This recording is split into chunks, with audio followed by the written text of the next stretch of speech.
What if I told you that the U.S. government once ran a mandatory population-wide clinical trial that resulted in such severe adverse health events that it had to be aborted 75% early? I mean, it sounds completely unethical when you frame it like that. Right. But look, you already know about circadian Zeitgeber. Since you're a sleep professional, we aren't going to spend time today reviewing the basics of sleep architecture. Yeah, we can definitely skip the one-on-one stuff. We're going straight into the deep end. Exactly. Because today we are unpacking the deadliest environmental sleep disruptor sanctioned by law, which is daylight saving time. It really is the ultimate example of a synthetic constraint, just completely overriding human physiology. Yeah. We so often look at sleep disruptors as, individual pathologies, like a compromised airway or poor sleep hygiene or a neurological deficit. Sure, isolated issues. Right. But here, the disruptor is a federally mandated shift in time that fundamentally misaligns the suprachiasmatic nucleus with the social clock across the entire population. Okay, let's unpack this. Because we are doing a deep dive into the January-February 2022 archives of SleepWorld Magazine. Specifically examining an article called Time to Realign, Synchronizing to Earth Light-Dark Cycles by Jay Pea and Robyn Woidtke. Right. And our mission today is to arm you with the clinical, historical, and physiological data driving this whole debate between daylight saving time and standard time. Which is incredibly relevant for those moments when you're sitting across from a patient who is just, struggling with the fallout of these biannual shifts. Absolutely. So to understand the current clinical debate, we really first have to look at the origins of this time manipulation. Yeah, the foundational issue here is that human biology evolved under a solar clock. Local noon is a non-negotiable astronomical reality dictated by the sun's highest point. Right. Solar time was all we had. Until, what, the 19th century? Exactly. When society began standardizing time zones to accommodate industrialization and locomotive travel, that was our first major departure from strict solar time. But even then, standard time was designed to keep regional clocks as close to solar reality as structurally possible. Right. It was a necessary compromise for modern infrastructure. But the introduction of daylight saving time wasn't a compromise with nature at all. It was a fabrication born out of wartime conservation theories. Yeah, the logic was that forcing a population to wake earlier would somehow reduce evening energy consumption. But the sources highlight that commerce played an equally massive role. It wasn't just about energy. Oh, definitely not. The Gulf industry, brick-and-mortar retailers, they realized that manufacturing the illusion of extended evening daylight stimulated consumer spending. If we connect this to the bigger picture, we see this historical pattern of treating human biology like a mechanical dial. We just allowed commercial interests and unproven energy theories to completely override the physiological necessity of morning light. And the agricultural sector hated it. Right? Oh, they fought bitterly against it. Farmers, people whose entire livelihoods were synced to the Earth's natural light and dark cycles, they understood implicitly what sleep medicine now proves empirically. That you cannot legislate the sun. Exactly. You just can't. Which brings us back to that massive aborted clinical trial I mentioned at the start. Ah, yes. 1974. Right. In 1974, President Nixon essentially forced the entire country into an experiment. To combat the U.S. oil crisis, the government passed a 2-year trial of permanent daylight saving time. And the theory behind it was just dangerously linear. Like if it saves energy in the summer, well, we should just run it through the winter. But it was a complete disaster. The fallout was immediate and visceral. I mean, we were talking about the dead of winter, where the sun doesn't rise until nearly 8:10:30 or 9:40 a.m. in many northern latitudes. Right. You had children standing at bus stops in pitch blackness. You had a workforce commuting in conditions their brains were interpreting as the middle of the night. And the public outrage wasn't just, a preference for sunshine. It was a symptom of acute biological rejection. Absolutely. Motor vehicle accidents spiked dramatically. And tragically, there were these highly publicized incidents of school children being struck and killed by sleepy motorists navigating those dark mornings. It's awful. The misery was so pervasive and those safety metrics were so alarming that Congress repealed the 2-year mandate after just 6 months. Which is why, if we look at 1974 as a population-wide clinical trial, it essentially got halted 75% early due to severe adverse events. Why would we want to run the same flawed trial again? We shouldn't. which is exactly why we need to view that period through a clinical lens. When you run a hospital's backup generator as its primary power source, it might hold up during a brief crisis, but eventually the system burns out. Wow, that's a great analogy. In 1974, we forced the entire population onto a biological backup generator. The circadian system cannot sustain a prolonged artificial phase advance during the darkest months of the year without catastrophic failure. Knowing that history makes the current physiological data even more striking. Moving from the historical failure, we have to look at why it fails on a biological level. Yeah, the acute and chronic toll is massive. The article lays out the math perfectly. An 8:00 a.m. start time on the social clock during daylight saving time is actually a 7:00 a.m. start time on the solar clock, or the body clock. Right. So for lower income populations or shift workers who already start their days at 6:00 a.m., we are pushing their biological wake times into the 4:00, 5:00 a.m. hours. We're literally starving them of morning light. And morning light is the critical phase advancing signal for the circadian pacemaker. Right. When we shift the clocks forward in the spring, we aren't just losing an hour of sleep. We're trading morning light for evening light. Exactly. We are systemically depriving the suprachiasmatic nucleus of the specific lux intensity it needs to reset the daily rhythm. And simultaneously, we're flooding the visual system with inappropriate evening light. Which acts as a powerful phase delaying signal. Now, I've seen the basic sleep fragmentation data, obviously. Decreased sleep efficiency, increased fragmentation.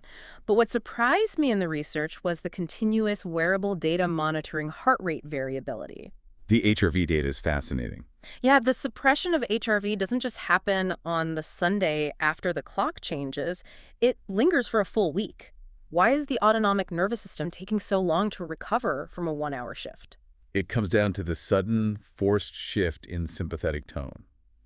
The body anticipates waking up through a gradual increase in cortisol and a shift toward sympathetic dominance, which is tightly coordinated with the expected sunrise. Right. So when you artificially pull that wake time forward by an hour, the alarm clock interrupts a state of high parasympathetic activity. The cardiovascular system experiences a shock. So it takes a while to recalibrate. Yeah, it takes the autonomic nervous system several days to a week to re-coordinate that cortisol awakening response with the new artificial social demands. That's why we see that depressed HRV persisting on the wearable data. Here's where it gets really interesting. Because as sleep professionals, our patient education often centers heavily on the acute transition. We tell patients to go to bed 15 minutes earlier each night leading up to the spring shift. Right. Standard advice. But isn't the chronic daily exposure to that inappropriate evening sunlight actually the more insidious driver of phase delay for our patients? Without a doubt. The acute shift is the trauma, but the chronic maintenance of the misaligned clock is what creates a permanent state of pathology. Like a chronic state of social jet lag. Exactly. Look, humans are biologically equipped to adapt to seasonal changes in photoperiods. We naturally require more sleep during the extended darkness of winter and slightly less during the peak of summer. So the biological machinery handles gradual, symmetrical changes seamlessly. Right.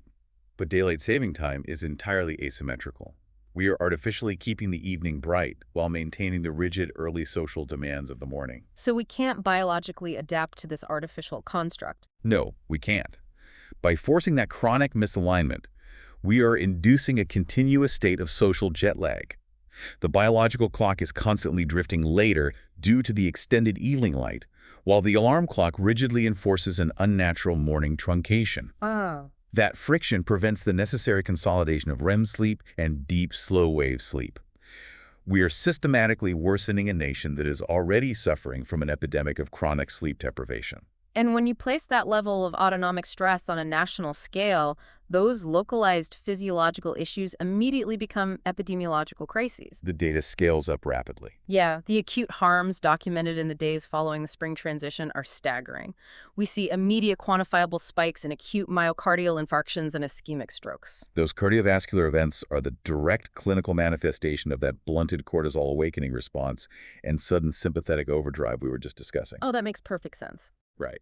In a patient with vulnerable vascular endothelium or underlying plaque burden, forcing an abrupt out-of-phase awakening triggers a surge in blood pressure and heart rate. So that sudden shear stress on the vascular wall is the exact mechanism that triggers the infarction. Or the plaque rupture. Exactly. The paper also documents flare-ups in inflammatory bowel disease during the spring transition, which, I mean, that really illuminates how deeply the circadian clock regulates systemic inflammatory pathways, well beyond just the cardiovascular system. Yeah, the mucosal lining of the gut and the microbiome itself operate on a strict circadian rhythm. Right. So when you abruptly shift the sleep-wake cycle and alter the timing of food intake relative to the biological clock, you disrupt the expression of clock genes in the intestinal epithelial cells. Wow. This compromises the gut barrier function and triggers an exaggerated immune response, leading directly to the clinical IBD flare-ups noted in the data. The safety metrics mirror the medical data perfectly, too.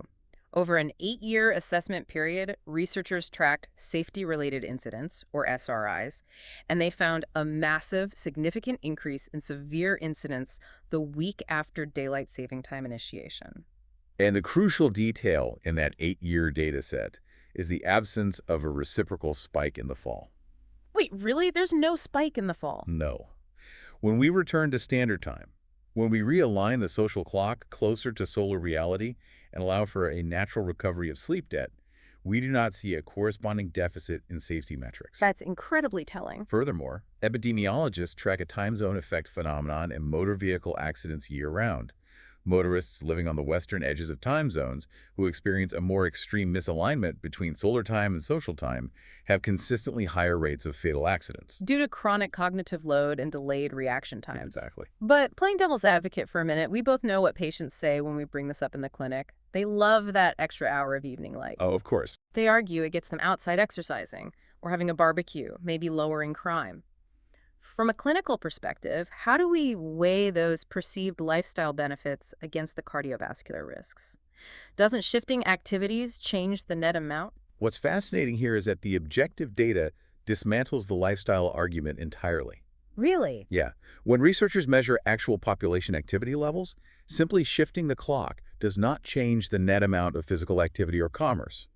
A person who exercises will exercise regardless of the clock. So it just saddles society with the medical costs. Exactly. What does change is the biological cost of that activity. Because engaging in high-intensity exercise or consuming heavy meals during inappropriately bright evening hours further suppresses melatonin onset. Right. The perceived benefit of an evening run is heavily outweighed by the metabolic damage of chronic sleep truncation. The epidemiological data on the chronic harms of daylight saving time is unequivocal. We're talking decreased workplace productivity, poorer school performance, and long-term increases in rates of cancer, heart disease, obesity, and clinical depression. These pathologies are directly linked to the chronic suppression of melatonin and the perpetual low-grade systemic inflammation caused by social jet lag. So the data is overwhelming. We have cardiovascular spikes, neurological trauma, gastrointestinal inflammation, and fatal accidents, which brings us to the massive disconnect between the clinical consensus and the ongoing political debate. It's a huge disconnect. If the clinical data is so overwhelmingly negative, why is the policy debate still ongoing? If we look at public sentiment, the AASM commissioned surveys across 2019 and 2020, they found that 55% of people feel measurably fatigued after the spring transition. And 63% want to eliminate the clock change entirely. Right. The AP-NORC polling data confirms this trend too, showing a clear preference among Americans for permanent standard time over permanent daylight saving time. When the public is educated on the difference between the two, they intrinsically recognize the value of morning light. And the professional medical consensus is incredibly unified. We are looking at position statements from the AASM, the Society for Research on Biological Rhythms, the National Sleep Foundation, the Canadian Sleep Society, the European Sleep Research Society. Dozens of societies oppose DST. Even organizations completely outside of sleep medicine, like the National PTA and the National Safety Council, are formally advocating for permanent standard time based on pediatric safety. We also have robust global and local precedents that prove permanent standard time is highly effective. Arizona and Hawaii, along with the U.S. territories, do not observe daylight saving time. We just operate permanently on standard time. Right, avoiding the biannual cardiometabolic shock altogether. And when countries try to stubbornly fight solar time, they inevitably regret it. Russia is a perfect contemporary example. Oh yeah, they tried permanent DST. Right. They abolished their biannual clock changes and instituted permanent daylight saving time. The result was a public health disaster. The chronic sleep deprivation, the increase in winter accidents, health complaints, it forced the government to reverse the policy and switch to permanent standard time. Brazil and Samoa have followed the same evidence-based path, recently abolishing the practice in favor of permanent standard time. Yet, despite the catastrophic failure of the 1974 Nixon trial, despite the international reversals, and despite a unified medical consensus, there remains a legislative push in the United States to do the exact opposite. Right. The sources highlight bills like the Sunshine Protection Act, which seeks to make daylight saving time permanent year-round. Now, as impartial observers of this data, we must note that this specific legislation is heavily championed by commercial lobbying groups. Specifically from the retail, golf, and tourism sectors. Right, those who stand to profit from delayed evening light. And just to be completely clear, we are entirely politically neutral on the legislation itself. We are not endorsing any viewpoints here. No, absolutely not. We are simply pointing out the stark juxtaposition. You have commercial interests advocating for a permanent phase advance, and the entire medical community waving a red flag about public health. As sleep professionals advising patients, how do we combat the popular emotional appeal of daylight saving, which just sounds like warm summer evenings when the clinical reality is so different? This raises an important question about our duty as medical professionals. We have to advocate for the clock defined by nature, which is standard time, and educate the public on the unseen biological costs of artificial time. Because the branding is so good. The phrase daylight saving is a brilliant piece of emotional branding. It sounds restorative, but biologically it is a misnomer. We are not saving daylight. We are severing the suprachiasmatic nucleus from its primary environmental anchor. How do we effectively communicate that to a patient who is just, annoyed about losing an hour of their Sunday? We have to translate the epidemiology into their daily reality. We have to move the conversation away from the emotional appeal of summer evenings and focus on the physiological cost of winter mornings. We have to clearly explain that human health is inextricably linked to solar time. Right. Permanent daylight saving time has been tested on a massive scale, and it resulted in unacceptable levels of morbidity and mortality. The data firmly supports standard time as the only biologically sound framework for human circadian health. So, to synthesize the findings from this deep dive, permanent DST has been tried and failed. The biannual clock shift is not a harmless inconvenience. It is an acute physiological stressor that triggers a documented surge in cardiovascular events, systemic inflammation, and fatal accidents every spring. And the chronic maintenance of daylight saving time subjects the population to perpetual social jet lag. Exactly. It exacerbates the global epidemic of sleep deprivation by fundamentally misaligning our biology with our environment. The global scientific consensus points to permanent standard time as the only biologically sound choice. The clinical reality dictates that permanent standard time is the only approach that honors human physiology.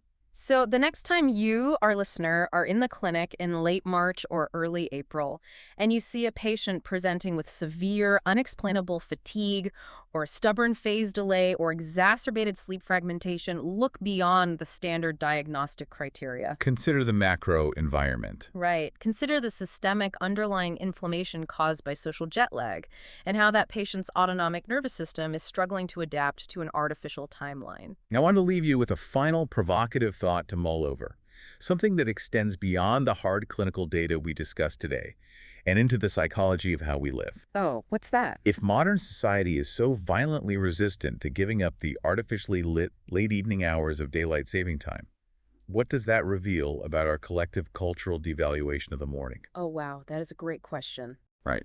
As sleep professionals, perhaps our ultimate challenge isn't just advocating for legislative changes to the clock, but figuring out how to culturally rebrand the restorative power and the biological necessity of the morning. That is a phenomenal point. We spend so much time analyzing the precise mechanisms of sleep pathology that we occasionally forget to look at the light shining through the window, and more importantly, the angle of the sun when it hits the retina.